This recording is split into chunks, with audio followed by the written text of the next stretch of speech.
ଯେତେବେଳେ ଭାରତ କହୁଛି ଯେ ଆମେ ସନ୍ତାସବାଦ ବିରୁଦ୍ଧରେ ସବୁଠୁ ବଡ଼ ଲଢ଼େଇ କରୁଛୁ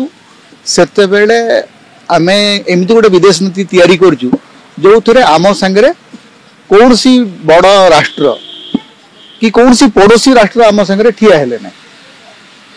ମାନେ ଜଣେ ବି ଆମ ସହିତ ଗୋଟେ ଯୋଉ ସଲିଡାରିଟି ଦେଖେଇବା କଥା ସମସ୍ତେ ଚାହିଁଲେ ସମସ୍ତେ ଏକା ସାଙ୍ଗରେ ଭାରତକୁ ଏବଂ ପାକିସ୍ତାନକୁ ଗୋଟିଏ ଜାଗାରେ ରଖିଲେ। ଡୋନାଲ୍ଡ ଟ୍ରମ୍ପଙ୍କର ଯଦି ଆପଣ ଆଜିର ବି ଯଦି ଦେଖିବେ ଟ୍ୱିଟ୍ सी पाकिस्तान को एवं भारत को गोटे ब्राकेट रखा चाहूँगी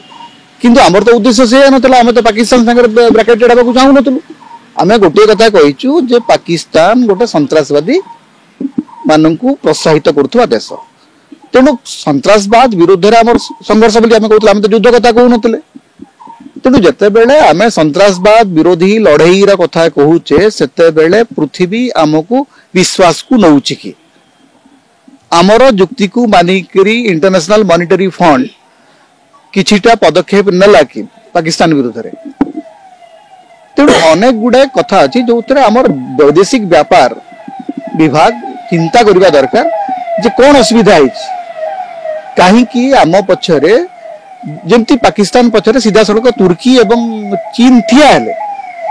खोलाखोली ठिया हेले तांको कोई माने अटकेबा अवस्था भी नथिला किंतु आपण मत गोटे जो मैंने आम सब माने भल बंधु बोली जो मैंने कहे से मैंने कि आम संगे ठिया हेले नेपाल आम सपक्ष गोटे स्टेटमेंट देला माने पहलगांव रे जने नेपाली सिटीजन प्राण हरई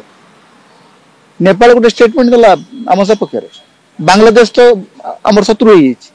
Sri Lanka did not support us Bhutan जहाँ को आम माने बहुत बड़ साहाय्य कले माने आप डोकलाम क्षेत्र में नन तेणु वैदेशिक व्यापार विभाग मंत्री एस जयशंकर को प्रश्न पचारिबा दरकार जे आज्ञा आपन की भलिया संपर्क आमर तैयारी करचंती आमे एकुटिया कहीं रहिले एई आमे जदी कहूची जे सन्त्रासवाद विरोधी ये जो युद्ध चली ए युद्ध रे भारत एकुटिया केमती पड़ी गला एवं डोनाल्ड ट्रम्प पाकिस्तान एवं भारत को गोटिए ब्रैकेट रखिथिले तेणु पृथ्वी आगे वर्तमान आम हूँ दीटा परस्पर विरोध लड़ुवा देश भारतर जो दृष्टिकोण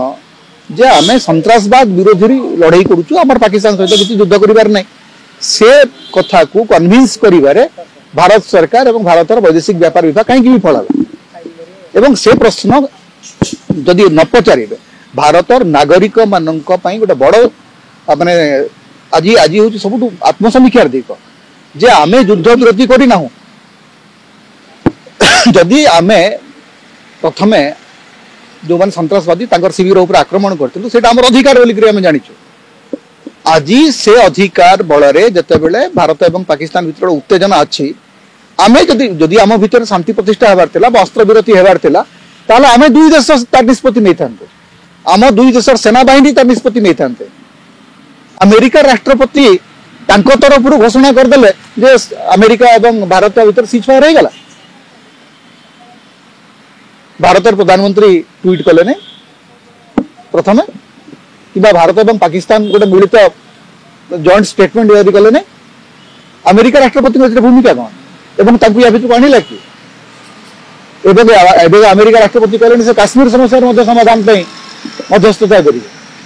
आमे भारतर गोटे माने नीति होची जे आमे आ काश्मीर को द्विपाक्षिक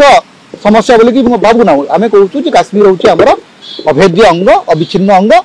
से कहार मामलती को आम ग्रहण करूँ ना ट्रम्प एवं कमी कहते he will be the mediator तांकर मध्यस्थता को आप स्वीकार करुँच स्वीकार करना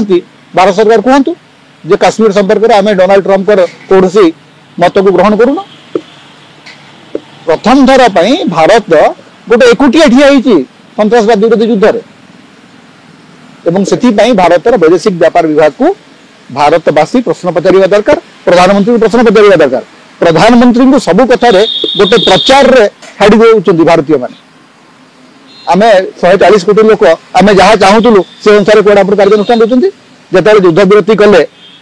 पचारिथिले हमको नहीं देशर मतामत आपनकर इच्छा हेले आपण टेंशन बढ़ेबे इच्छा हेले आपनकर टेंशन कम करिवे एवं आउ जने राष्ट्रपति